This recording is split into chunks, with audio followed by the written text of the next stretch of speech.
Good morning students. आज हम लोग शुरू करते हैं फंडामेंटल फिजिक्स पार्ट 3। ये फंडामेंटल फिजिक्स एक सीरीज मैंने शुरू की है। इस सीरीज का आज पार्ट 3 है। इसमें हम लोग स्टडी कर रहे हैं क्लास 11th के चैप्टर नंबर 1st, 2nd और 3rd को।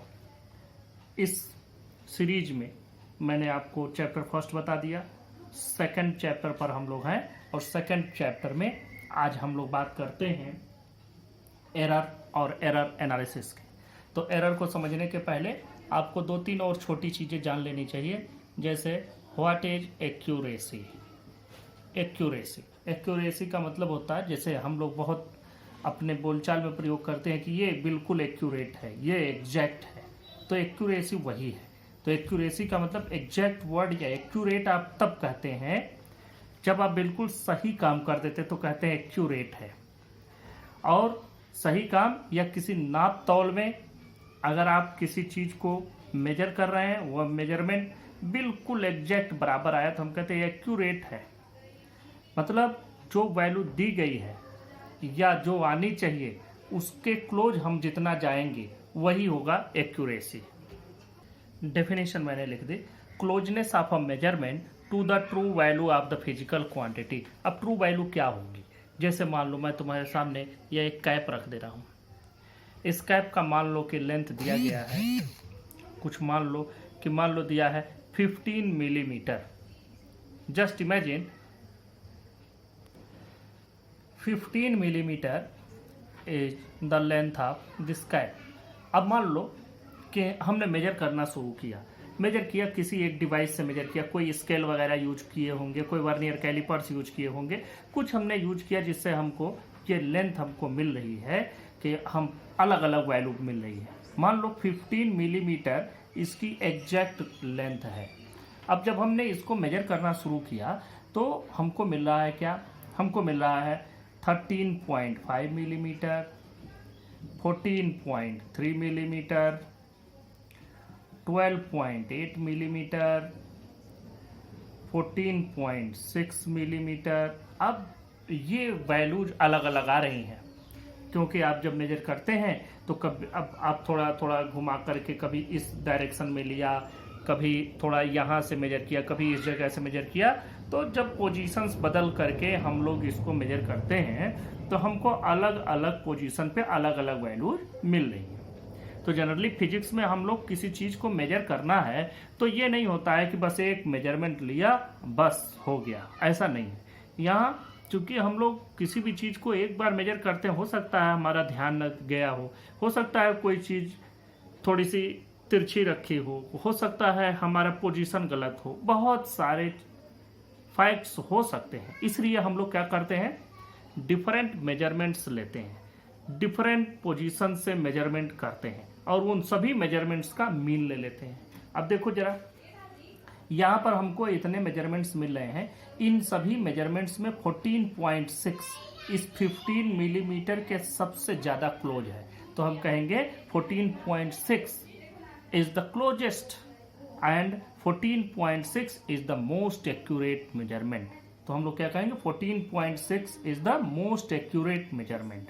तो ये सभी वैल्यूज में से 14.6 सबसे ज्यादा एक्यूरेट है क्योंकि ये दिए गए वैल्यू के सबसे ज्यादा नजदीक है। अब देखो, ये तो हमको वैल्यू मालूम थी कि इसकी लेंथ हमको पहले से दी गई थी 15 मिलीमीटर है। मान लो कि अब हमारे पास कोई पहले से डेटा नहीं है कि इसकी वैल्यू इतनी है। जब नहीं है तो हम क्या करेंगे, ये सभी डेटा जितने मिले आपको, ये सभी को हम मेजर करेंगे और इन सभी मेजरमेंट्स का हम मीन ले लेंगे। इन सभी का, जैसे आप लोग सिंपल अरिथमेटिक मीन निकालते हैं कि इन सब को जोड़ दिया, जैसे 4 रीडिंग्स हैं, इन चारों रीडिंग को जोड़ दिया और 4 से डिवाइड कर दिया, तो जो वैल्यू आएगी उसी को हम ट्रू वैल्यू मान लेंगे। तो समझ लो, ट्रू वैल्यू हम किसको कहेंगे? या तो कोई गिवन वैल्यू हो और गिवन वैल्यू नहीं है तो जो भी रीडिंग्स आ रही हैं उन रीडिंग्स का मीन ले लेंगे और उसी मीन को हम लोग ट्रू वैल्यू मान लेंगे, उसी मीन को हम लोग गिवन वैल्यू मान लेंगे, ट्रू वैल्यू मान लेंगे। तो जनरली हम लोग ट्रू वैल्यू की बात करते हैं। यहाँ देखो ट्रू वैल्यू की बात, ट्रू वैल्यू मीन्स या तो गिवन हो या तो हम लोग अगर उसको मेजर कर रहे हैं तो मेजर करने के दौरान जितनी रीडिंग्स आ रही हैं उन सभी रीडिंग्स का मीन, उसी मीन को मान लेंगे ट्रू वैल्यू। तो ये देखेंगे कि जो ट्रू वैल्यू आ रही है वह इन सब में कौन ऐसी रीडिंग है जो ट्रू वैल्यू के ज्यादा क्लोज है। जो ज्यादा क्लोज है दैट इज मोस्ट एक्यूरेट। इसकी एक्यूरेसी दूसरे नंबर पर है, ये इसकी एक्यूरेसी तीसरे नंबर पर है, इसकी एक्यूरेसी बिल्कुल चौथे नंबर पर है। ये सबसे कम एक्यूरेट है, ये सबसे ज्यादा एक्यूरेट है। तो इस तरह से एक्यूरेसी की बात हो गई। नेक्स्ट बात करते हैं प्रेसीजन। प्रेसीजन नेक्स्ट टॉपिक इसमें है प्रेसीजन। प्रेसीजन का मतलब होता है resolution are the limit to which the quantity is measured. अब ये इसको भी, ये डेफिनेशन का कोई विशेष मतलब नहीं है, डेफिनेशन आप याद कर लें, कोई बहुत बड़ी बात नहीं है, सिर्फ समझना, इन कॉन्सेप्ट को समझना। जैसे इसके कॉन्सेप्ट को आपने समझ लिया, क्लोजनेस, रिजोल्यूशन का मतलब limit, limit to which the quantity is measured. जैसे देखो मैं तुमको एक बात बताता हूँ कि हमारे पास सिर्फ और सिर्फ आपको समझ लेना, देखो हम इस जगह से लेकर के और इस जगह तक की वैल्यू को मेजर करना चाहते हैं। ये पूरी की पूरी डिस्टेंस हमको मेजर करनी है और हमको जो मेजर करने के लिए डिवाइस दी गई है वो डिवाइस हमको मिली जो मीटर वाला एक छड़, आप देखते होंगे एक मीटर वाली एक रॉड रखते हैं कपड़े के व्यापारी, जो कपड़े आप खरीदने जाते हैं, 1 मीटर चाहिए, 1 मीटर 10 सेंटीमीटर, वो वाला हमारे पास मीटर है जिसमें सिर्फ बीच में कोई निशान नहीं है, सिर्फ उसमें 1 मीटर का रॉड मिल गया। इस 1 मीटर के रॉड से ये डिस्टेंस हमको मेजर करनी, कैसे अंदाजा लगाओगे? मान लो कि वो रॉड का 1/4 हिस्सा लगभग इसमें आ रहा है, तो हम लोग क्या कहेंगे कि लगभग 1/4 मीटर, नियरली 1/4 मीटर, या आप ऐसे भी कह सकते हैं कि 0.25 मीटर। ये भी कहने का तरीका है, ये 2 तरीके से हम लोग कह सकते हैं। तो ये कोई एक्यूरेसी या मतलब इसमें प्रेसीजन आपको कोई बड़ा अच्छा नहीं मिला। फिर दूसरा आप हम डिवाइस यूज करते हैं, हमारे पास स्केल आ गई। स्केल जो हमको मिल गई, अब ध्यान से समझो, जो हमको स्केल मिल रही है उस स्केल की बात करते हैं जो हमारे पास हम लोग यूज करते हैं, जिस पर 30 सेंटीमीटर तक के निशान बने होते हैं। ये इसके 30 सेंटीमीटर तक के मार्क होते हैं। अब हम उससे मेजर करें तो हम उससे मेजर करेंगे, पूरे को देखेंगे कि कितने में आ रहा है, तो हमको ये पता चल जाएगा इतना सेंटीमीटर। जैसे मान लो कि ये पूरा अब हमको लगा कि 28 सेंटीमीटर तक है, उस पर मिलीमीटर का निशान नहीं है, 28 सेंटीमीटर तक का है, तो थोड़ी सी एक्यूरेसी बढ़ी। हम कहाँ थे? 1/4 मीटर, वो भी नियर अबाउट, नॉट एक्यूरेट। अब हमको ये तो पता चल गया 28 सेंटीमीटर, और पता चला 28 सेंटीमीटर से थोड़ा सा ज़्यादा भी हो सकता है ये, तो 28.5 या 28.3 जो भी हो, सिर्फ सेंटीमीटर का निशान है। तो हम लोग ये अंदाजा लगा सकते हैं कि 28 सेंटीमीटर तो जा ही रहा है, उसके बाद हो सकता है आधा या कुछ सेंटीमीटर और जा रहा है, तो 28.5 सेंटीमीटर कह सकते हैं। अब देखो, अब अगला हमको डिवाइस मिला, वही स्केल मिली। अब उस स्केल पर सेंटीमीटर के साथ साथ मिलीमीटर के भी निशान लगे हुए हैं, तो अब मिलीमीटर का भी है, तो आप सेंटीमीटर तो एग्जैक्ट पाएंगे ही, मिलीमीटर भी एक्यूरेट मिलेगा कि हाँ इतने मिलीमीटर हुए। तब आप लिखेंगे कि 28.28 सेंटीमीटर और इतने मिलीमीटर। जैसे मान लो 7 मिलीमीटर, तो ये आप लिखेंगे 28.7। हम एक और डिवाइस यूज करते हैं, आप क्लास 11th में प्रैक्टिकल भी करेंगे, स्क्रू गेज, वर्नियर कैलिपर्स। तो वर्नियर कैलिपर से ये मेजर करोगे तो ये 1 डिजिट तक और बढ़ेगा। उसमें हम लोग मिलीमीटर के 10वें हिस्से तक चले जाते हैं, तो हम लोग थोड़ा और ज़्यादा अच्छे से मेजर कर पाते हैं, बिल्कुल एग्जैक्ट वैल्यू आपको मिलेगी। थोड़ा और ज़्यादा आगे बढ़ोगे तो स्क्रू गेज मिलेगा, वो और भी 1 डिजिट तक जाता है, तो वो 28.75 किसी ने बताया स्क्रू गेज से, और किसी वर्नियर से, और किसी ने स्क्रू गेज से मेजर किया तो ये पाया कि 28.756 सेंटीमीटर। अब देखो यह लिमिट बढ़ती जा रही है, इसका रिजोल्यूशन सबसे ज़्यादा है, तो हम कहेंगे this reading has high precision. इस रीडिंग का प्रेसिजन सबसे ज़्यादा है, इसका इससे भी कम है। इसका बिल्कुल कम है, कम से कम प्रेसिजन है। और ये तो सिर्फ अंदाजे पर बताया गया है, इसमें ये सिर्फ सही है, ये वाला बिल्कुल भी विश्वास करने लायक नहीं है। यहाँ पर तो ये हो गया कि हाँ इतना है। तो इस तरीके से डेसिमल के जितने ज़्यादा प्लेसेस तक आप मेजरमेंट लेते हैं उसी को हम लोग कहते हैं हाई प्रेसिजन मेजरमेंट। इस चीज़ को एक एग्जांपल से समझते हैं। देखिए, हम एक एक्सपेरिमेंट करते हैं मान लो, और उस एक्सपेरिमेंट से हम जी की वैल्यू कैलकुलेट करना चाहते हैं। जी की वैल्यू हम जानते हैं 9.8 मीटर, 80 लिखते हैं, कभी 81 भी कहीं कहीं यूज किया जाता है। 9.80 मीटर पर सेकेंड स्क्वायर जी की वैल्यू है। This is gravitational acceleration. हमने इस वैल्यू को एक्सपेरिमेंटली कैलकुलेट करने की कोशिश की, एक्सपेरिमेंट किया। अब उस एक्सपेरिमेंट से हमको वैल्यूज मिलना शुरू हुई। देखो, जो एक्सपेरिमेंट से रीडिंग आ रही है उस रीडिंग पर ध्यान दो। रीडिंग हमको मिल रही है, एक रीडिंग मिली 7.856, दूसरी मिली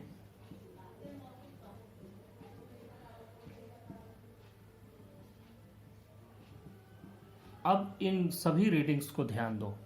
इन सभी रीडिंग्स में अगर आपसे पूछा जाए कि which one is most accurate, तो आपको तुरंत समझ में आएगा दिस इज द क्लोजेस्ट, ये सबसे ज़्यादा क्लोज है, तो इसका मतलब this is most accurate value.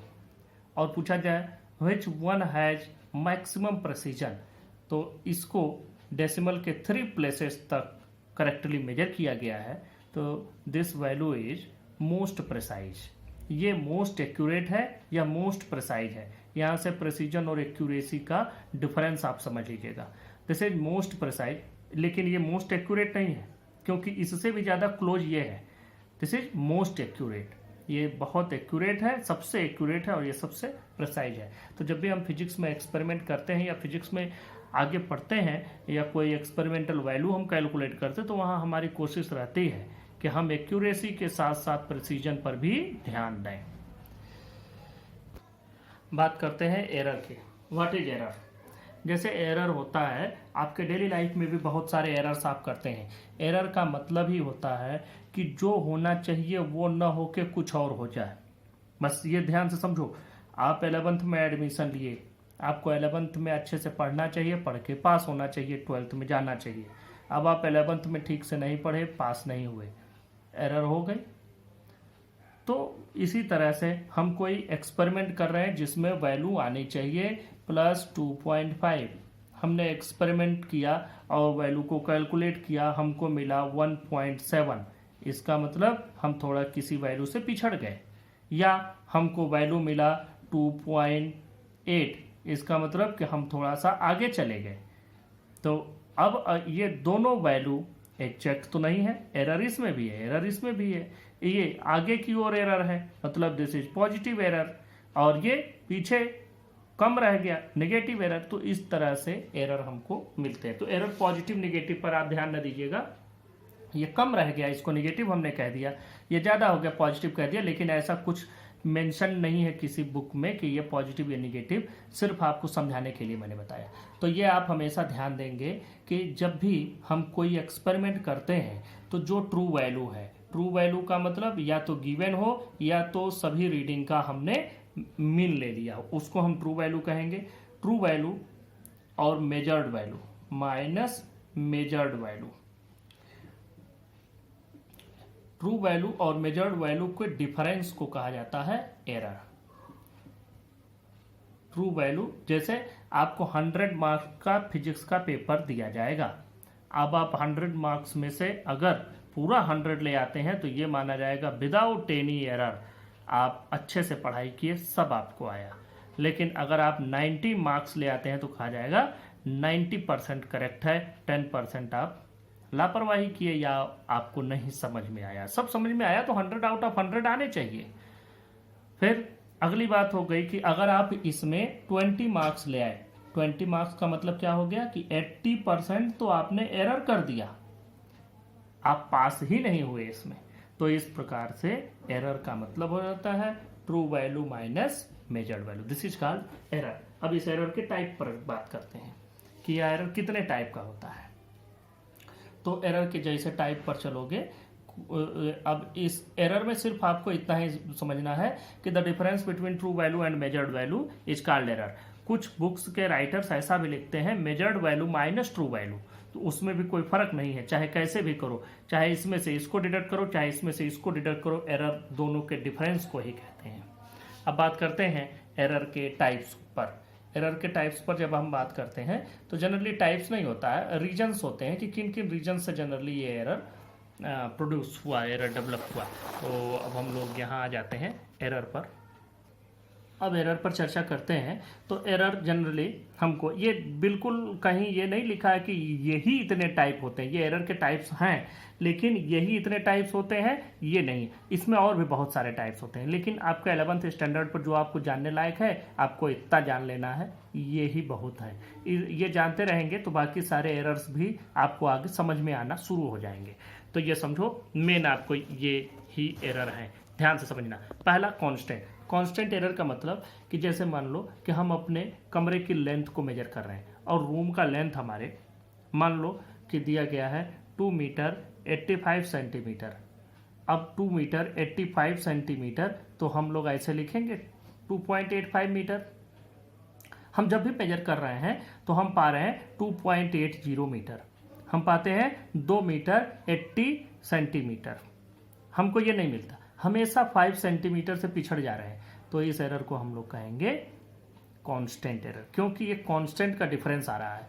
ये ऐसा भी हो सकता है कि कांस्टेंट का डिफरेंस बढ़ भी जाए, जैसे हमको मान लो हर बार मेजरमेंट में 2.95 मीटर मिलता है तो इसका मतलब 10 सेंटीमीटर ज़्यादा पा रहे हैं, तो भी हर बार यही मिले, हर बार 10 सेंटीमीटर ज़्यादा मिले। तो अगर किसी एक्सपेरिमेंट में जो ट्रू वैल्यू है उससे एक कांस्टेंट डिफरेंस पर हमको रीडिंग्स मिल रही हैं तो उसको हम लोग कहेंगे कांस्टेंट एरर। अब इस तरह का एरर कैसे हो सकता है कि जैसे जिस डिवाइस से हम मेजर कर रहे हैं वो डिवाइस ही खराब, मेजरिंग डिवाइस इंस्ट्रूमेंट ही खराब हो, तो जनरली इस तरह के फॉल्टी इंस्ट्रूमेंट से इस तरह के एरर आ जाते हैं। अब अगली बात करते हैं सिस्टमेटिक एरर। सिस्टमेटिक एरर का मतलब होता है कि the error in one direction only, मतलब कि एरर जो मिल रहा हो वो हमेशा एक ही डायरेक्शन में आता हो, मतलब हमेशा वैल्यू हमको कम मिलती हो या हमेशा वैल्यू ज़्यादा ही मिलती हो, तो हम कहेंगे systematic.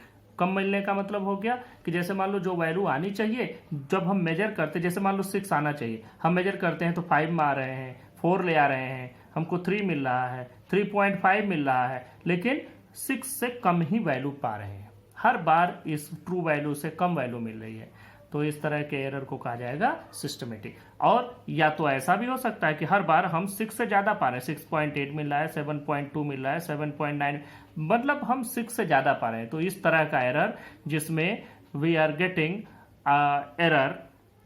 Error only in one direction, चाहे हमको पीछे चाहे हमको इससे ज़्यादा, मतलब या तो एक ही डायरेक्शन में एरर मिले, तो ये आपको बात समझ में आ गई होगी सिस्टमेटिक एरर। तो इस एरर को सिस्टमेटिक कहेंगे। अब देखो सिस्टमेटिक एरर ये लिखने की कोई ज़रूरत नहीं है, सिर्फ आपको समझ में आना चाहिए, ये चीज़ें समझने ही वाली हैं। अब देखो सिस्टमेटिक एरर के प्रोड्यूस होने के कुछ रीजन्स हैं। तो सिस्टमेटिक एरर कैसे होता है, एक तो इम्परफेक्शन, एक पहला रीजन है इसका इम्परफेक्शन, कि हम इम्परफेक्ट हैं, हमको जो डिवाइस मिली में यूज करने के लिए वो डिवाइस से हमको यूज करने नहीं आते। जैसे अभी हम आपको एक मल्टीमीटर दे दें या उससे भी थोड़ा छोटे में आओ कि हम आपको एक वर्नियर कैलिपर्स दे दें। वर्नियर कैलिपर्स आपने मान लो कभी ना देखा हो पहले, अब आपको कहें इससे मेजर करो, तो जब आपको मेजरमेंट मालूम ही नहीं या हम उसका मेजरमेंट समझाएं भी और आप ठीक से समझ ना पाएं तो आप इम्परफेक्ट हो गए उस डिवाइस को यूज करने के लिए, तो आप इम्परफेक्शन इन मेजरमेंट टेक्निक हो गई, इसलिए उसमें आप एरर प्रोड्यूस करेंगे। और जो एरर होगी वो ऐसी होगी कि हर बार एक ही तरफ जाएंगे, या तो बढ़ के ही वैल्यू मिलेगी या घट के ही वैल्यू मिलेगी। दूसरी बात कि पर्सनल एरर, एक इसमें इसके जो रीजन्स हैं वो इनके रीजन्स में एक रीजन पर्सनल का भी होता है। पर्सनल के रीजन का मतलब कि हमारी अपनी लापरवाही, जैसे किसी चीज़ को हीट करना है और 75 डिग्री सेंटीग्रेड पर हमको चेक कर लेना है कि हाँ क्या रीडिंग आई, हम थोड़ी देर कहीं बात करने में लग गए, किसी अपनी लापरवाही में लग गए, थोड़ा लेट कर दिए, तो हमारे पर्सनल केयरलेसनेस की वजह से, अपनी लापरवाही की वजह से हमको कुछ एरर मिलेगा, उस एरर को हम पर्सनल एरर कहेंगे। अब इसी का एक और भी समझो कि इसी में एक और भी रीजन होता है एक्सटर्नल कॉज। एक्सटर्नल कॉज, या आप इसको ऐसे भी समझ सकते हैं एक्सटर्नल कंडीशंस। इन दोनों बातों में समझ लेना, एक्सटर्नल कंडीशंस या एक्सटर्नल कॉज। अब इसका क्या मतलब हो गया? एक्सटर्नल का मतलब हो गया बाहरी एनवायरनमेंट से मतलब हुआ। जैसे देखो, हमको कोई एक्सपेरिमेंट करना था, वो एक्सपेरिमेंट हमको 20 डिग्री सेंटीग्रेड पर करना था। अब सोचो कि हम उसी एक्सपेरिमेंट को कर रहे हैं आपके बहराइच सिटी में बैठ के, किसी उत्तर प्रदेश के पूर्वांचल के हिस्से में, या किसी अन्य जगहों पर जहां सामान्य टेम्परेचर होता है और गर्मी के दिनों में कर रहे हैं। तो गर्मी के दिनों में अगर आप कर रहे हैं तो आपको टेम्परेचर मान लो 35 डिग्री सेंटीग्रेड मिल गया। अब रीडिंग आपकी गलत आ गई। वही आपने एक्सपेरिमेंट जब जाड़ों के सीजन में किया था, विंटर्स में, तब आपको रीडिंग कुछ और मिल रही थी। तो एक्सटर्नल काज हुआ, दिस इज एक्सटर्नल काज। ये समझो कि यहाँ एक्सटर्नल काज, या आपके पास कोई डिवाइस है, वो डिवाइस हमको मालूम है कि 20 डिग्री सेंटीग्रेड पर ऑपरेट होनी है, और आप उसको लेकर के सियाचिन ग्लेशियर में चले गए।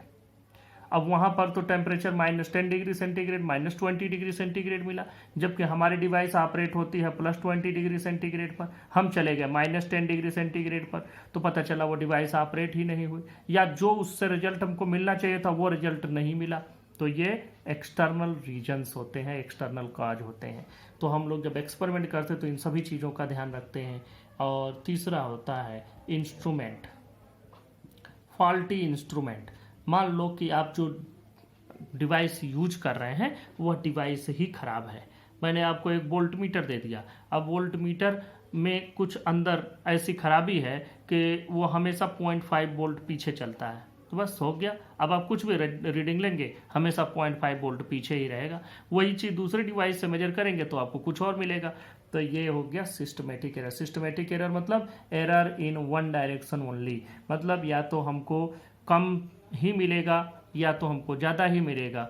हमको ऐसा नहीं होगा कि दोनों मिले, कम या ज़्यादा, हाँ एक ही मिलेगा, या तो कम या तो ज़्यादा।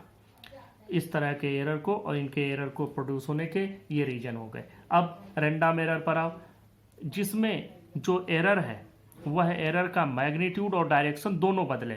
मैग्नीट्यूड और डायरेक्शन कहने का मतलब कि मान लो 7 आना है, हमको कभी मिल रहा है 6.5, कभी मिल रहा है 7.2, कभी मिल रहा है 5.9। अब देखो ये 5.9 पीछे कम हुआ, ये बढ़ गया, और वो भी कभी बढ़ रहा है कुछ, कभी बढ़ रहा है कुछ, कांस्टेंट वैल्यू से नहीं बढ़ रहा है, बल्कि एक रैंडम वैल्यू से बढ़ भी रहा है, घट भी रहा है। तो जब एरर का मैग्नीट्यूड और डायरेक्शन दोनों चेंज हो तो हम लोग उस एरर को कहते हैं random error. Least count error, least count को आप लोग समझें, what is the least count. हमारे पास जो डिवाइस होती है, कोई भी डिवाइस किसी भी चीज़ की, जैसे मान लो करंट मेजर करने की डिवाइस एम्पियर मीटर, अमीटर जिसको हम लोग नाम देते हैं अमीटर, वोल्टेज नापने की डिवाइस वोल्ट मीटर।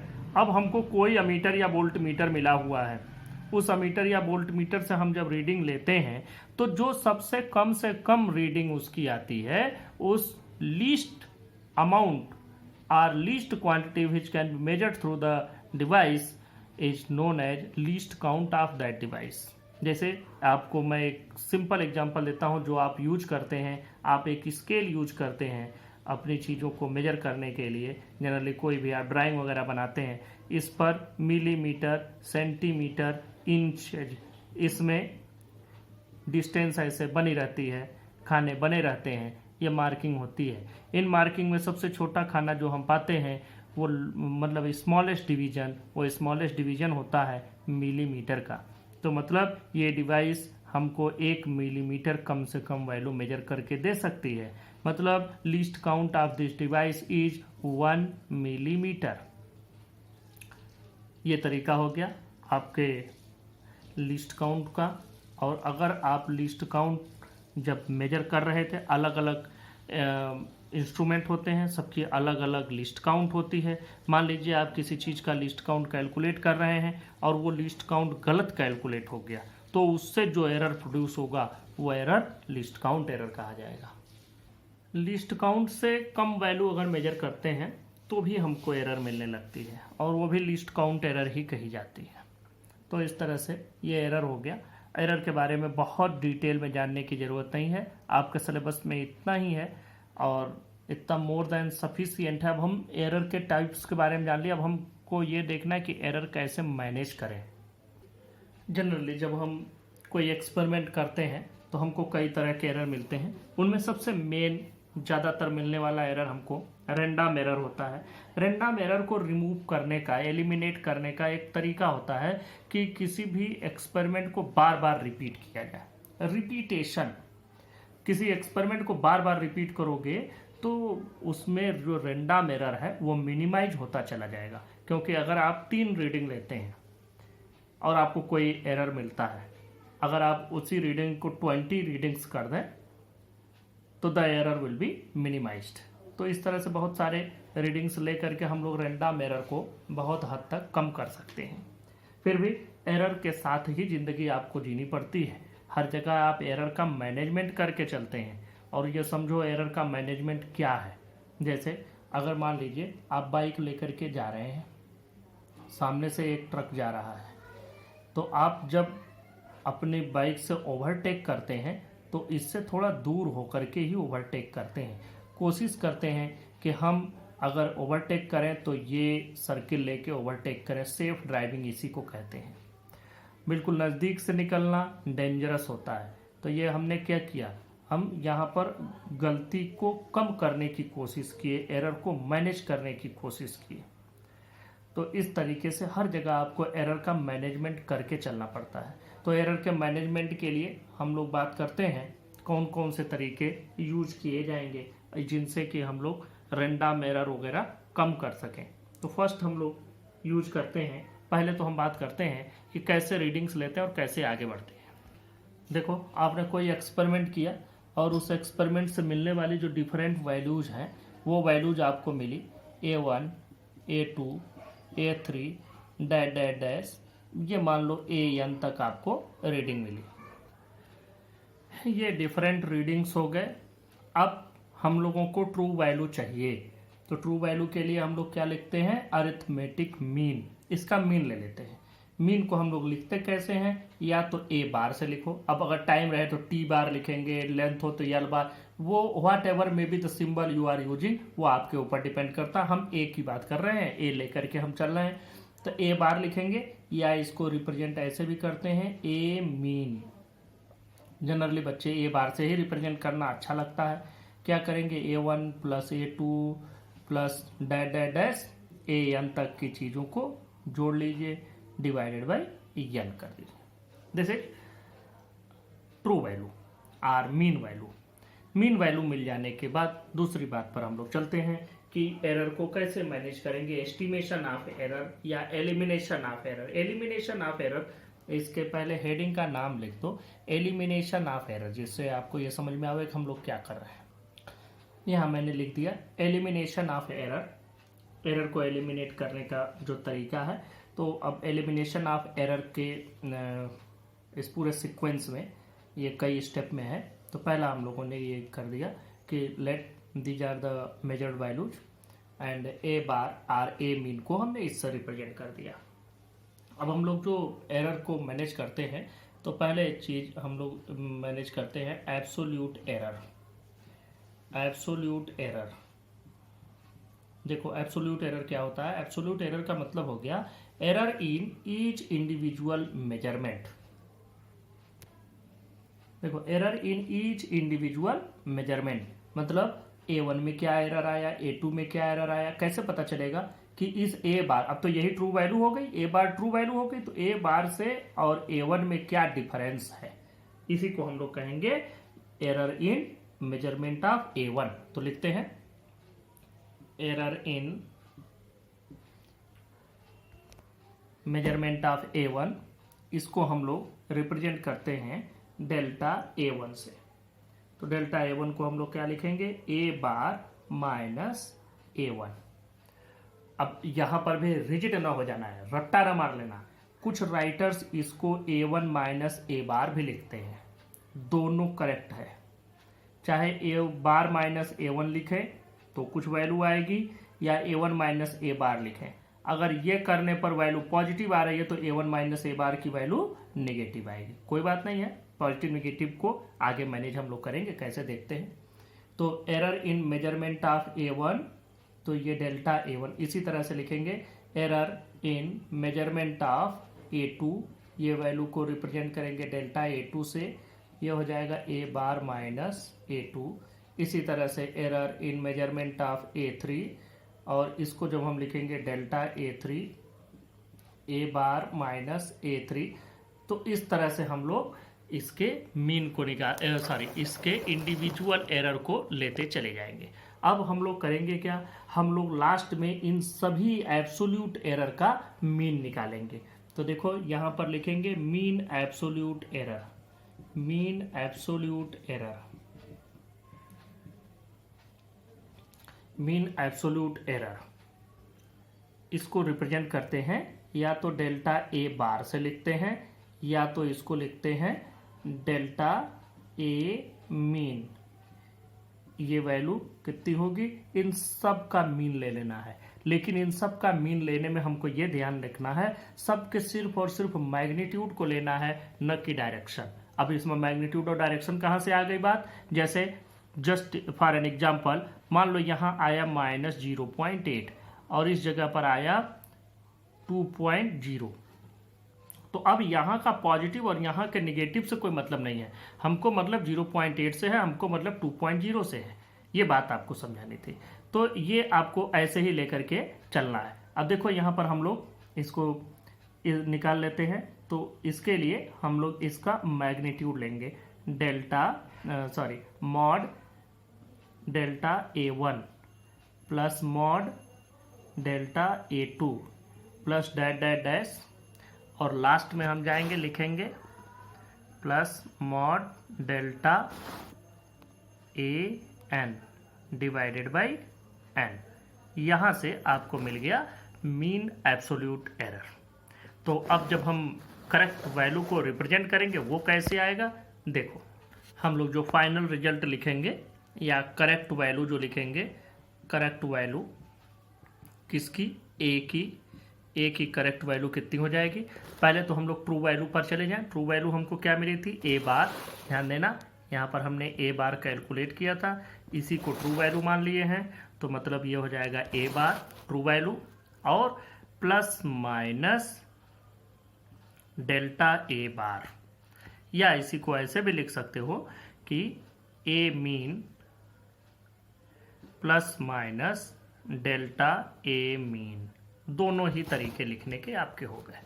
यहाँ हमको मालूम है कि ये क्या है, ये जितने भी हमको डिफरेंट रीडिंग्स मिले हैं सबका मीन, इसको हमने ट्रू वैल्यू मान लिया या मीन वैल्यू मान लिया, वो प्लस माइनस डेल्टा। आप कभी कोई मेडिसिन का रैपर देखें, उस पर जो वैल्यूज लिखी होती हैं, जो इंग्रेडिएंट्स लिखे होते हैं, उसमें जैसे मान लो पैरासीटामॉल 250 mg प्लस माइनस कुछ आगे करके परसेंट में वैल्यू लिखी रहती है।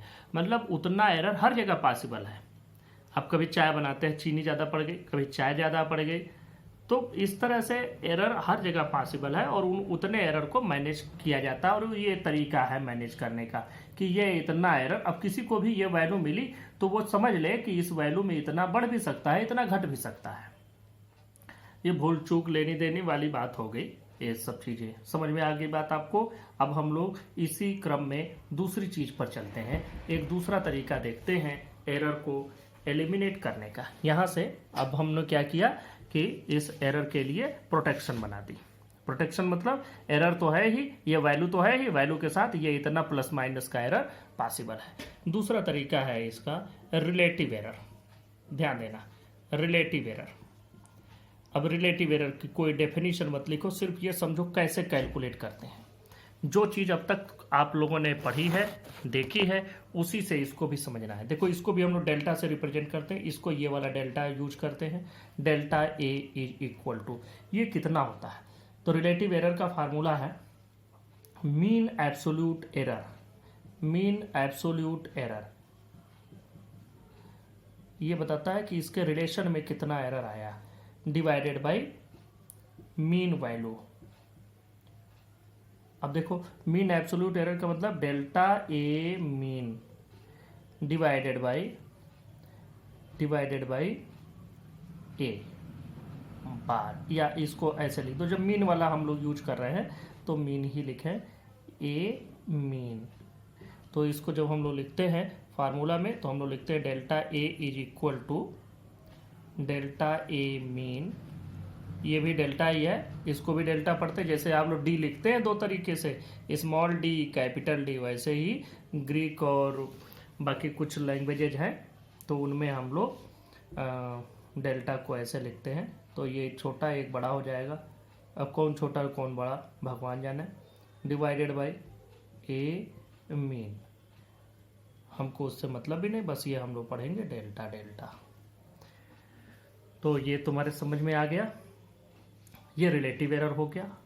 अब एक तीसरे तरह का एरर भी इसी में, तीसरे तरह का एरर नहीं बस रिलेटिव एरर ही है, उसी को हम लोग लिख लेते हैं परसेंट के फॉर्म में। तो ध्यान देना, तीसरा एरर हम लोग लिख रहे हैं इसी में, और उसको हम लोग क्या कहेंगे, परसेंटेज एरर। परसेंटेज एरर, और परसेंटेज एरर के लिए भी कुछ अलग से मैं ये नहीं बताने जा रहा, बस यही एरर कितने परसेंट होगा।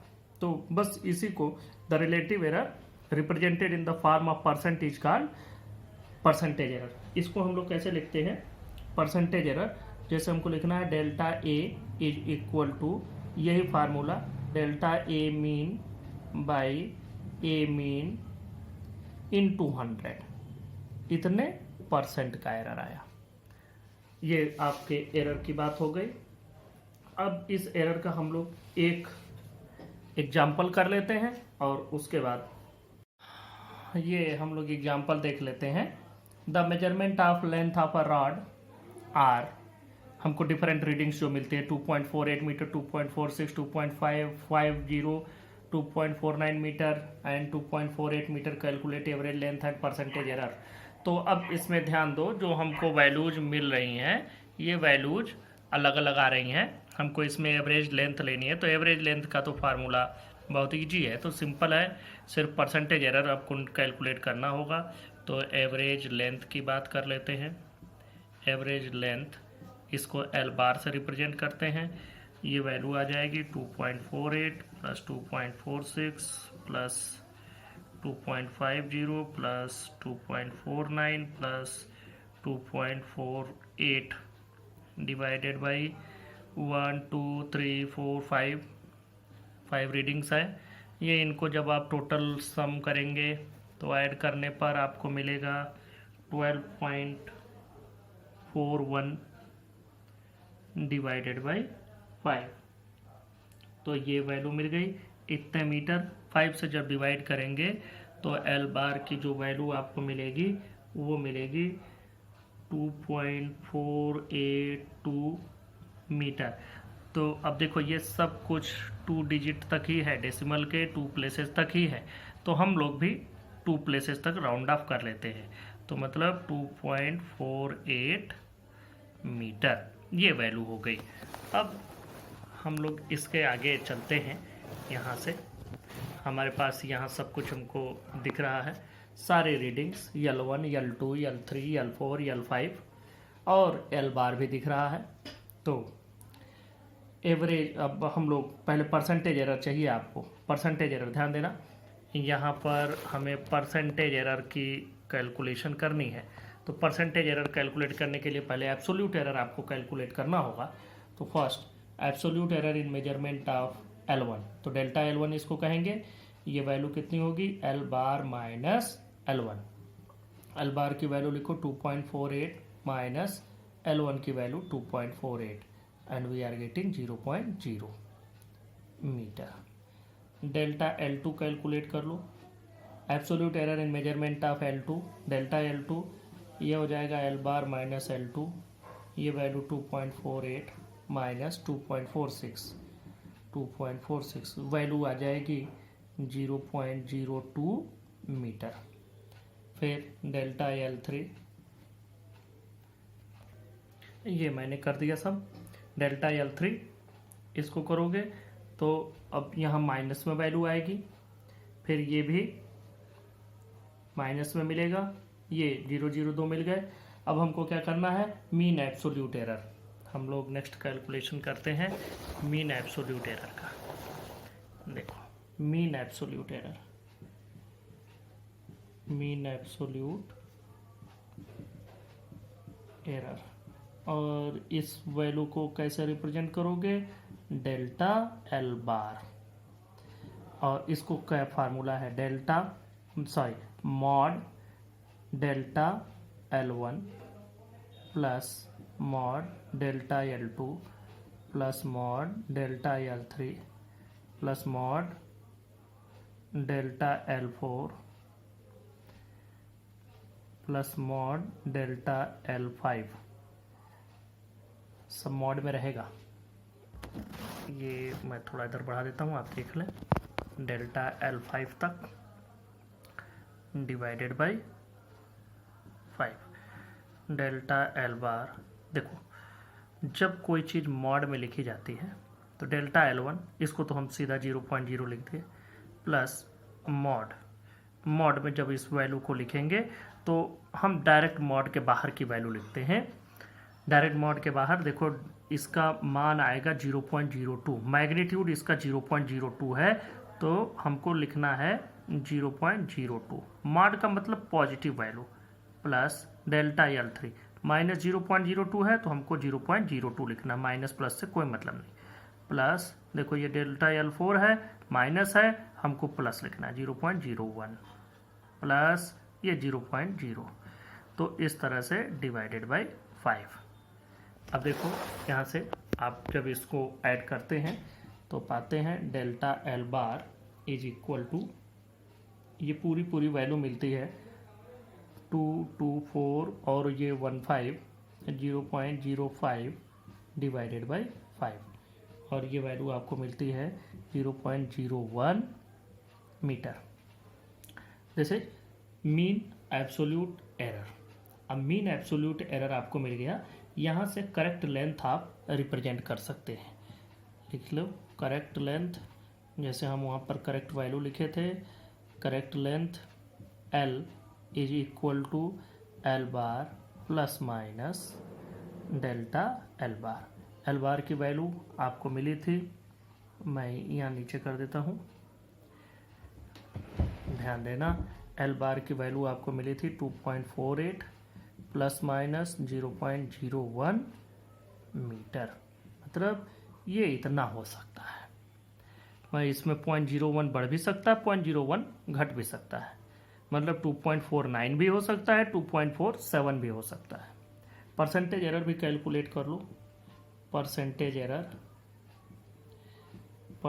एरर इसका मतलब होता है मीन एब्सोल्यूट एरर, मतलब 0.01 divided by mean value 2.48 into 100, ये वैल्यू आपको मिलती है। और जब आप इसको कैलकुलेट करते हैं तो आपको मिलता है, ध्यान से देखें, यहाँ आपको मिलेगा 0.40%। जब आप इसको कैलकुलेट करेंगे तो आपको मिलेगा 0.40%। तो मतलब correct value can also be written as L is equal to 2.48 plus minus 0.40%। इतने परसेंट इसमें इंक्रीमेंट डिक्रीमेंट पॉसिबल है। अब बात करते हैं कॉम्बिनेशन ऑफ एरर्स की। कॉम्बिनेशन ऑफ एरर्स का मतलब हो गया कि जैसे मान लो दो क्वांटिटी है, दोनों में एरर है और उन दोनों को मल्टीप्लाई किया। जैसे आप एक कोई एरिया है, कोई फील्ड है, इसकी आपने लेंथ मेजर की, ब्रेथ मेजर की, लेंथ में भी एरर है, ब्रेथ में भी एरर है। अब आपको अगर एरिया कैलकुलेट करनी है तो लेंथ इंटू ब्रेथ, तो एरर को क्या करें, एरर भी मल्टीप्लाई होंगे कि एरर ऐड होंगे। ऐसे ही ये तो मल्टीप्लिकेशन की बात है, दो क्वांटिटी ऐड करें तो एरर क्या करेंगे, सबट्रैक्ट करें तो एरर क्या करेंगे। तो हमारे पास कुल मिला जुला करके 4 मेन ऑपरेशंस होते हैं, एडिशन, सब्ट्रैक्शन, मल्टीप्लिकेशन, डिवीजन, और एक एक्सपोनेंट। एक्सपोनेंट मतलब पावर। जैसे मान लो कि कोई क्वांटिटी है A और उस पर पावर X, इस तरह का। तो एक एक्सपोनेंट हो गया और बाकी 4 एडिशन, सब्ट्रैक्शन, मल्टीप्लिकेशन और डिवीजन। तो इन 5 ऑपरेशंस में हम देखेंगे कि एरर को कैसे कंबाइन करना है। तो कॉम्बिनेशन ऑफ एरर्स, हम फर्स्ट बात करते हैं sum of 2 physical quantity, 2 physical quantity के जोड़ में एरर कैसे मैनेज किया जाएगा। मान लेते हैं let A and B are 2 physical quantities, और इन दोनों फिजिकल क्वांटिटीज में and delta A and delta B are absolute error, and delta A and delta B are absolute errors in measurement of A and B respectively। अब देखो, अगर A में absolute error delta A है तो ए को correct हम कैसे लिखेंगे? करेक्ट लिखेंगे A plus minus delta A. इसी तरह से बी को करेक्टली लिखेंगे B plus minus delta B. अब देखो, फर्स्ट फॉर एडिशन, हम एडिशन की बात अब यहां से शुरू करते हैं। ये एडिशन हमने हेडिंग ऊपर डाल दी है, in the sum of 2 physical quantity, लेकिन इसको शुरू हम यहां से करते हैं। नाउ लेट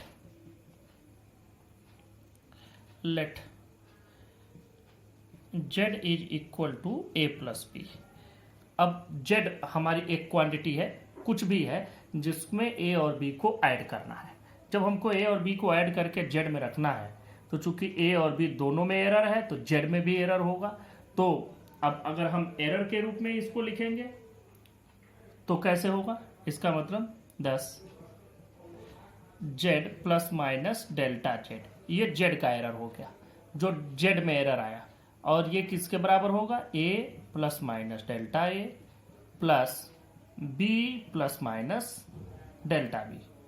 अब देखो, a प्लस b एक जगह कर लो, plus minus delta a plus minus delta b, और ये z plus minus delta z। देखो, z तो a प्लस b के बराबर है, तो हम इसको, इस a प्लस b को z ही लिख सकते हैं, plus minus delta a plus minus delta b, और ये z plus minus delta z। तो अब इस z से ये z कैंसिल हो जाएगा, तो z कितना बचा? Delta z is equal two plus minus delta a और प्लस माइनस डेल्टा b। यहाँ एक बात ध्यान देंगे, जब भी हम एरर की बात करते हैं तो एरर हमेशा मैक्सिमम कैलकुलेट किया जाता है। एरर कभी भी कम कैलकुलेट नहीं करते। हम कभी ये नहीं सोचते मैं कम से कम ये गलती करूंगा, नहीं, कम से कम कभी बात ही नहीं होती। गलती में हमेशा ये, अरे अधिक से अधिक क्या होगा, ज़्यादा से ज़्यादा सर हमें क्लास से बाहर निकाल देंगे, ज़्यादा से ज़्यादा फेल हो जाएंगे। तो बात हमेशा ज़्यादा से ज़्यादा की होती है। एरर की जब भी बात होती है तो ज़्यादा की। तो यहाँ पर ये तो जेड की वैल्यू हो गई, तो डेल्टा जेड मैक्स की अगर हम बात करें, द मैक्सिमम पॉसिबल एरर, तो ये कितना होगा जब इन दोनों को जोड़ दिया जाए। ये एरर तो हमको इतना मिल गया, ये प्लस माइनस है, ये प्लस ये माइनस हो सकता है, ये माइनस ये माइनस, ये बहुत सारे पॉसिबिलिटी इसमें, लेकिन मैक्सिमम कब मिलेगा? जब ये delta A plus delta B हो। तो इसका मतलब यहाँ से एक हमको रूल मिल गया कि the maximum possible error in the summation of 2 physical quantity is equal to the individual absolute error in the given physical quantities। इनके इंडिविजुअल एब्सोल्यूट एरर के जोड़ के बराबर एरर इनके समेशन में मिलेगा। दूसरी बात करते हैं, let z is equal to a minus B. तो अब हमने a माइनस बी ले लिया, सारी चीज़ें जैसे ऊपर आपने किया है उसी तरह से रहेगा। तो यहाँ z plus minus delta z का मान कितना हो जाएगा? a plus minus delta a minus b plus minus delta b। अब यहाँ देखो, a plus minus delta a तो ऐसे ही रहा, लेकिन ये माइनस b हो जाएगा, और ये माइनस से जब इस पूरे में मल्टीप्लाई करेंगे तो प्लस में माइनस से मल्टीप्लाई करोगे तो माइनस, और ये प्लस डेल्टा b हो जाएगा। अब ध्यान देना, a और b को एक साथ कर लो, a माइनस बी, और जो बच गया उसको एक जगह कर लेते हैं। इसको ध्यान देना, plus minus delta a minus plus delta b, यही z plus minus delta z के बराबर हुआ। अब यहाँ से देखो, z इस a माइनस बी के बराबर है, तो ये भी z ही हो गया, तो ये कैंसिल हो जाएगा। तो हम देखें डेल्टा जेड किसके बराबर हुआ, प्लस माइनस डेल्टा ए माइनस प्लस डेल्टा बी। इसकी भी जब हम मैक्सिमम वैल्यू लेंगे तो ये भी कितना आएगा, जब दोनों को जोड़ा जाएगा, मतलब delta A plus delta B, ये हो गया। तो maximum possible error in the difference of two physical quantity is equal to the sum of their individual absolute errors. Individual absolute error के जोड़ के बराबर। तो अगर घटाएंगे दो फिजिकल क्वांटिटी को, इसमें मान लो 15% एरर है, इसमें 5% एरर है, तो जब घटाएंगे तो ऐसा नहीं होगा कि 15% में से 5% घटा दो 10%, ना, 15% इसमें है 5% इसमें है, तो इनको अगर सब्ट्रैक्ट किया जा रहा है तो उस फिजिकल क्वांटिटी में एरर आएगा 20%।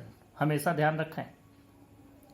अब इसी क्रम में आगे बढ़ते हैं और इसमें बात करते हैं मल्टीप्लिकेशन की। तीसरा इसमें हम लोग ले लेते हैं, तीसरा let z is equal to a into B. अब यहाँ पर जब एरर के टर्म में लिखेंगे तो a गुणे b, इसमें एरर कितना हो जाएगा, plus minus delta z equal to, अब इसको भी ऐसे लिख दो, a plus minus delta a और into b plus minus delta b। Multiply कर दें, कुछ नहीं करना है, a into B plus minus a delta b। अब इसको मल्टीप्लाई करो, plus minus b into delta a plus minus delta a delta b। ध्यान देना, ये जब हमने इसको मल्टीप्लाई किया है तो हम चाहे तो इसको पूरा प्लस प्लस दोनों लिख सकते हैं, लेकिन प्लस माइनस हम लोग लिखते हैं। प्लस माइनस इसलिए लिखते हैं कि दोनों में एडिशन सब्ट्रैक्शन दोनों पॉसिबल है। अब देखो यहाँ पर भी बात आती है, हमको यहाँ पर एरर कैलकुलेट करना है, जैसे अभी पीछे हम लोग कैलकुलेट कर रहे थे, तो यहाँ पर उस तरह से नहीं करेंगे।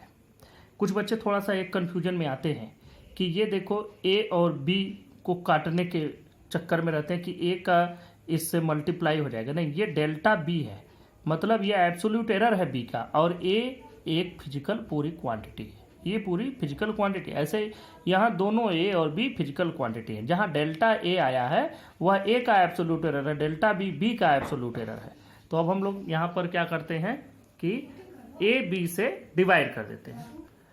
अब यहाँ पर dividing both sides by Z we get, यहाँ पर हमें दोनों साइड में जेड से डिवाइड कर देना है। देखो यहाँ जेड बाई जेड हो जाएगा, plus minus delta Z by Z equal to, देखो ए बी बाई जेड, यहाँ भी जेड से डिवाइड होगा, लेकिन यहाँ पर इधर राइट साइड में हम ए बी के फॉर्म में लिखते हैं, इंटू बी है तो जेड की जगह पर ए बी ही लिख देते हैं, plus minus A delta B divided by A B plus minus B delta A divided by A B plus minus delta A delta B by A B. अब जरा सा एक चीज देखो, यहाँ ए बी से ए बी पूरा cancel हो जाएगा, बचेगा 1, प्लस माइनस यहाँ ए से ए कैंसिल होगा, लेकिन इस बी से बी नहीं काटोगे, बी से बी काट दोगे तो बचेगा क्या, तो इसलिए ये डेल्टा बी है, डेल्टा बी मतलब एब्सोल्यूट एरर ऑफ बी, यही अभी समझा रहे थे ऊपर, और ये पूरी बी एक क्वांटिटी है, तो b can not be cancelled with delta b, a से ए कैंसिल हो जाएगा, तो यहाँ बचेगा delta B by B plus minus, यहाँ पर देखो यहाँ बी से बी कैंसिल हो जाएगा, लेकिन ए से डेल्टा ए कैंसिल नहीं होगा, यहाँ बचेगा डेल्टा ए बाई ए, और यहाँ पर प्लस माइनस, देखो इस चीज को, चूंकि डेल्टा ए बाई अभी हम लोगों ने एक न्यूमेरिकल क्वेश्चन किया था तो देखा था ये बहुत कम क्वांटिटी आती है कि mean absolute error divided by average value, तो जब हम लोग मीन वैल्यू को इससे मीन वैल्यू से डिवाइड करते हैं मीन एब्सोल्यूट एरर, तो बहुत कम क्वांटिटी मिलती है, तो ये इतना कम है और ये भी बहुत कम है, और दोनों को मल्टीप्लाई किया गया है, तो दो बहुत कम क्वांटिटी को जब हम मल्टीप्लाई करते हैं तो वो और भी ज़्यादा कम हो जाते हैं। तो इस तरह से, जैसे मान लो ये भी बच्चे सोचते हैं कि कैसे ऐसा, देखो मान लो हमारे पास 0.5 है इंटू 0.5 है, दोनों को ऐड, दोनों 1 से कम है, दोनों को ऐड करोगे तो कितना आएगा 0.25,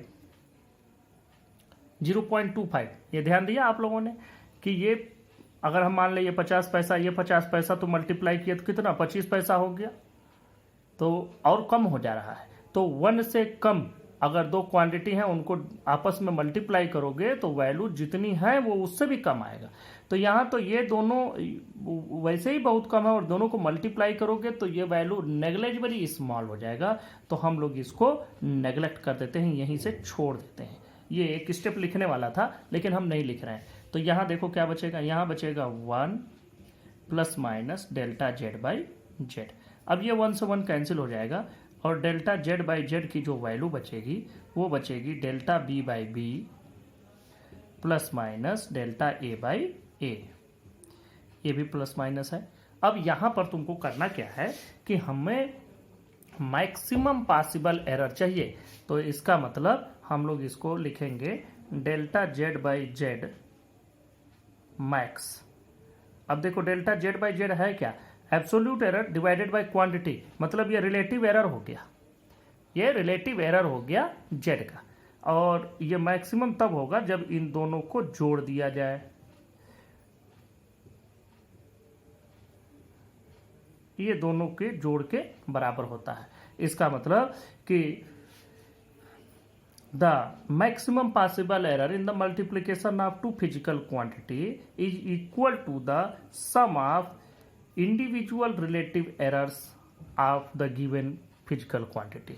मतलब इन दोनों के इंडिविजुअल रिलेटिव एरर के जोड़ के बराबर होता है। तो एक में एरर 15% है, दूसरे में एरर 2% है। तो जब इन दोनों को मल्टीप्लाई किया जाएगा तो कितना मिलेगा, 17% का एरर पाएंगे, न कि 30% का एरर पाएंगे। 30% का एरर किसी में हो जाए तो फिर सही क्या बचा, 70% सही। तो फिजिक्स में इतना बड़ा एरर नहीं हम लोग पढ़ते, फिजिक्स में छोटी छोटी एरर ही ली जाती है, बाकी इतना बड़ा एरर कंसिडरेबल नहीं है। तो अब चलते हैं डिवीजन पर। फोर्थ में let z is equal to a divided by b। अब यहाँ पर a डिवाइडेड बाई b, तो जब एरर के फॉर्म में लिखेंगे तो z plus minus delta z is equal to a plus minus delta a divided by b plus minus delta b। देखो यहाँ a बाई b है तो हमको a बाई b बनाना है, तो ऊपर a कॉमन ले लो तो क्या बचेगा 1 plus minus delta a by a, और नीचे b कॉमन ले लो तो बचेगा 1 plus minus delta B by b. हम लोग और आगे बढ़ते हैं। ये z plus minus delta z is equal to a by B, और ये 1 plus minus delta A by ए, और इसको करते हैं b plus minus delta B by b power -1। ये ध्यान देना, ये हम इसको ये ए बाई बी तो हम ले लिया, ऊपर वाला जो न्यूमरेटर था वो भी ले लिया, नीचे वाले डिनोमिनेटर को इसको हम ऊपर ले जाएंगे तो इस पर पावर 1 है तो ऊपर जाके पावर -1 हो जाएगा। अब यहाँ हम एक मिनट सॉरी, यहाँ एक गलती हो गई, ये 1 plus minus delta B by B है, ये अभी इसको ले गए तो 1 plus minus delta B by B है। अब यहाँ हम लोग एक चीज यूज करेंगे, बाइनॉमियल एक्सपेंशन। तो यूजिंग बाइनॉमियल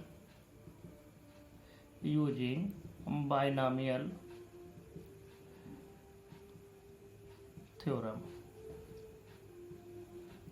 वी गेट। अब देखो बाइनॉमियल थ्योरम क्या है वो मैं थोड़ा सा यहाँ आपको एक हल्का सा हिंट दे दूँ।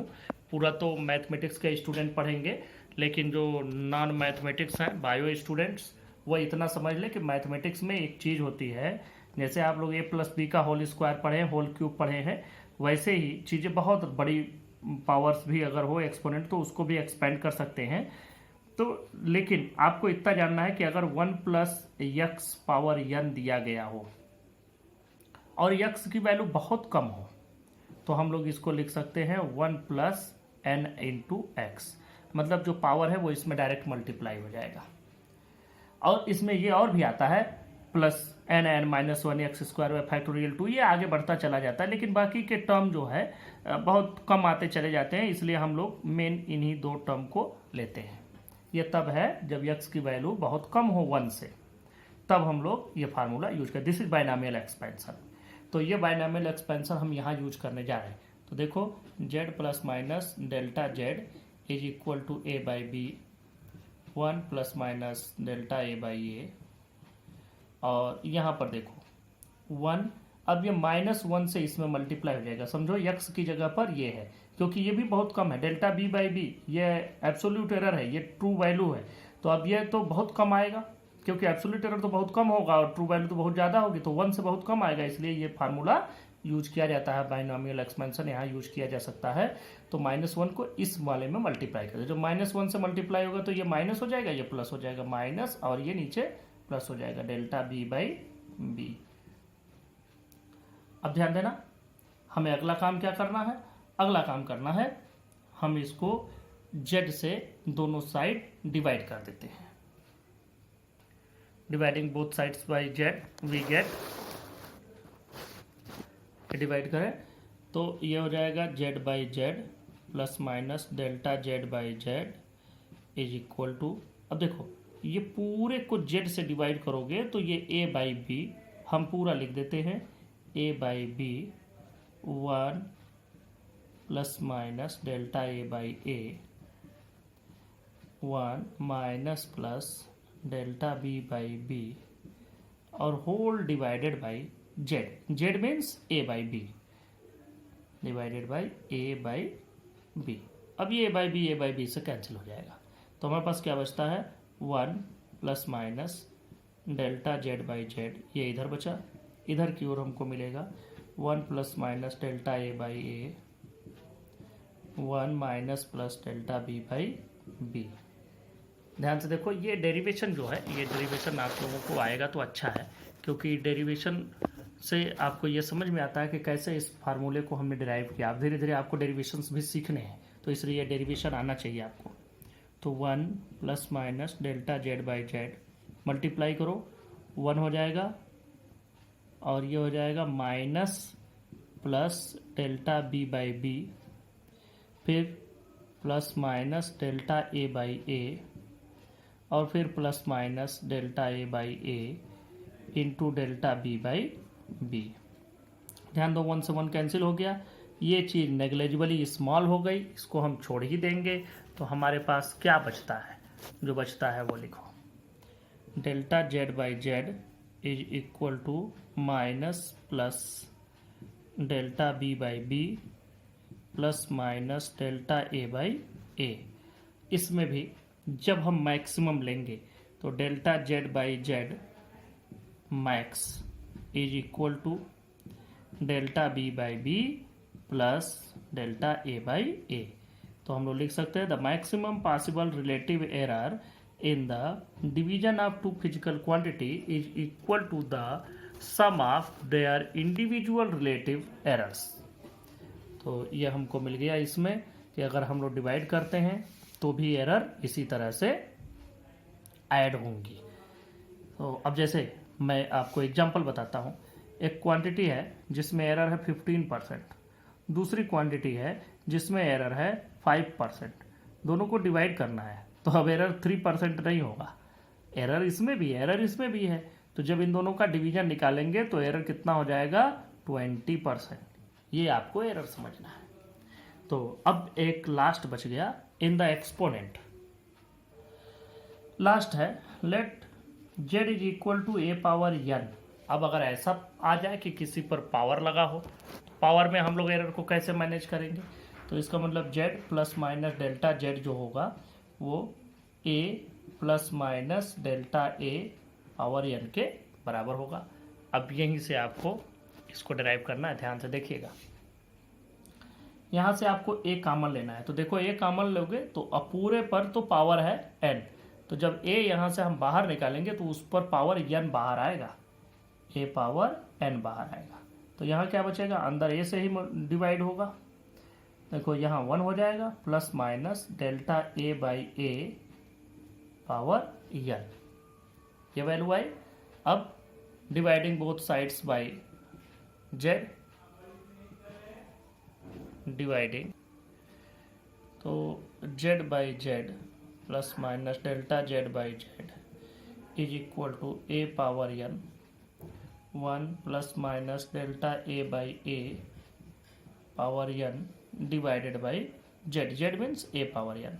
तो ये ए पावर एन से कैंसिल हो गया, बचा क्या 1 plus minus delta A by A power N, और इधर क्या बचा 1 plus minus delta Z by Z is equal to, अब यहाँ using binomial expansion 1 plus minus N into delta A by A, यहाँ पर लिख देना using binomial theorem. Binomial theorem लिखो चाहे बाइनामियल एक्सपेंशन, दोनों बात बराबर ही है। अब देखो यहाँ दोनों साइड में 1 से 1 कैंसिल हो जाएगा, वही बाइनामियल एक्सपेंशन है 1 plus X power N, 1 plus X power N मतलब 1 प्लस एन एक्स, ये हमने यूज किया है। तो अब देखो 1 से 1 cancel, delta Z by Z की जो वैल्यू आएगी, प्लस माइनस भी यहाँ लगाने की जरूरत नहीं, एन डेल्टा ए बाई ए। इसका मतलब कि अगर किसी पर एन पावर लगा हुआ है और उसमें एरर है तो उस पावर में कितना आएगा, ध्यान से समझो। The relative error in nth power of a physical quantity is equal to the n times relative error in that physical quantity। मतलब मान लो कि हमने एक क्यूब लिया और उस क्यूब का एक साइड मेजर किया और उसमें एरर आया 5%। अब उस क्यूब का एक साइड तो मिल गया, उस क्यूब का वॉल्यूम निकालना हो तो volume is equal to side power cube, तो आप इस पर पावर 3 लगा देंगे। अब अगर एरर भी पावर में होने लगे तो 5 जा 25, 5 जा 125, तो 125% का एरर आ जाएगा। तो जब 125% एरर आ गया तो फिर सही क्या रहा, तो इसमें ये समझें, इस फार्मूले से हमको एरर कैलकुलेट करना है। कैसे करते हैं कि अगर ये दिया गया है तो 5 पावर 3 है, तो इसमें 3 इंटू 5% का एरर आएगा, मतलब 15% का एरर आएगा in the volume of that cube. तो इस तरीके से ये एरर की बात यहाँ 5वां कंप्लीट हुआ। एक 6th है जिसका डेरिवेशन मैं आपको नहीं कराऊंगा क्योंकि उसका डेरिवेशन कैलकुलस पर है, कैलकुलस आपको आगे बताएंगे तब उसका डेरिवेशन बताएंगे। ये जनरल फार्मूला इसको बोलते हैं, general rule. What is this general rule? General rule की ये है, let z is equal to a power p into b power q divided by c power r। अब इस तरह से दिया गया है कि अब इसमें पावर भी है, मल्टीप्लिकेशन भी है, डिवीजन भी है। अगर इस तरह का है तो फिर डेल्टा जेड बाई जेड का वैल्यू कितना होगा, then delta Z by Z is equal to p delta A by A plus q delta b by b plus r delta c by c। This is the rule and you have to keep it in your mind. आपको ये चीज़ याद रखनी है।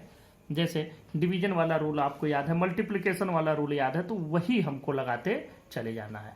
इसमें ये divide है तो ये नहीं कि इसको घटा देंगे, सब का एरर जुड़ेगा। और पावर आपको मालूम है कि पावर लगा हुआ, पावर मतलब कि हमको उतने गुना कर देना है। तो इस तरह से आप लोगों को ये जनरल रूल मिल गया। अब इस जनरल रूल के बाद एक एग्जाम्पल मैं बता देता हूँ, उसी के साथ मैं इसको कंप्लीट करता हूँ कि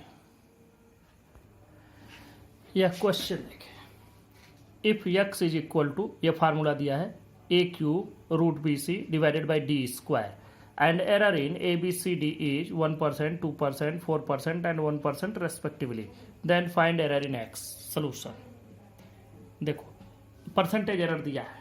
तो अब देखो पहले कि डेल्टा x बाई एक्स, हम डायरेक्ट लिख रहे हैं, x आपको लिख करके लिखना चाहिए था। Delta x by x is equal to हो जाएगा, देखो यहाँ पर पावर 3 है, पावर 3 है मतलब 3 into delta a by A plus ये बी सी दोनों दिया गया है अंडर रूट में।